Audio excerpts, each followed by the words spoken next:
আমি আমি অত্যন্ত সৌভাগ্যবান। ইটস মাই প্লেজার, আমি অত্যন্ত সৌভাগ্যবান যে 3 দিন ব্যাপী আঞ্জুমানে খেদমতে কোরআনের এই চমৎকার তাফসীরুল কোরআনের প্রোগ্রামের শেষ অধিবেশনে আমার মতো এরকম নগণ্য, ক্ষুদ্র, ছোট্ট একটা মানুষকে কিছু কথা বলবার সুযোগ করে দেওয়া হয়েছে। আমি আপনাদের সবার প্রতি অত্যন্ত কৃতজ্ঞ হচ্ছি, শুকরিয়া জানাচ্ছি। আমি আরো সৌভাগ্যবান এজন্য যে জি জি জি এই জায়গা থেকে আমি আর আর আওয়াজ শুনবো না, হাতও দেখাতে হবে না, একেবারে সাইলেন্ট।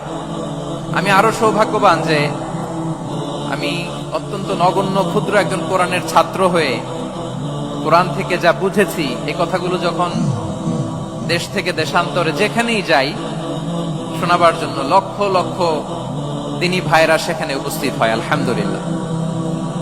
এবং যারা আসতে পারেন না, এরকম কোটি কোটি বনি আদম পরবর্তীতে সোশ্যাল মিডিয়ার কল্যাণে তারা কথাগুলো শোনেন, আলহামদুলিল্লাহ। আবার এমনও অনেক আছে যারা আমাদেরকে পছন্দ করেন না, তারাও ডায়েরি, খাতা কলম নিয়ে, মোবাইল নিয়ে, ল্যাপটপ খুলে আমাদের আলোচনা শোনেন। আমি তাদেরকেও ভালোবাসি, কারণ আমার স্লোগান হচ্ছে, হেরে যাবে ওদের হিংসা, ষড়যন্ত্র, জিতে যাবে আমাদের ভালোবাসা। যারা আমাদের বিরোধিতা করে, আমাদের ব্যাপারে ঘৃণা ছড়ায়, তাদের জন্য আমাদের বুক করা দরদ আর ভালোবাসা আছে না নাই? কারণ ভালোবাসা দিয়ে যা জয় করা যায়, কঠোরতা দিয়ে তা পারা যায় না। তো যারা বিরোধিতার জন্য আমাদের আলোচনা শোনেন তাদেরকে ওয়েলকাম।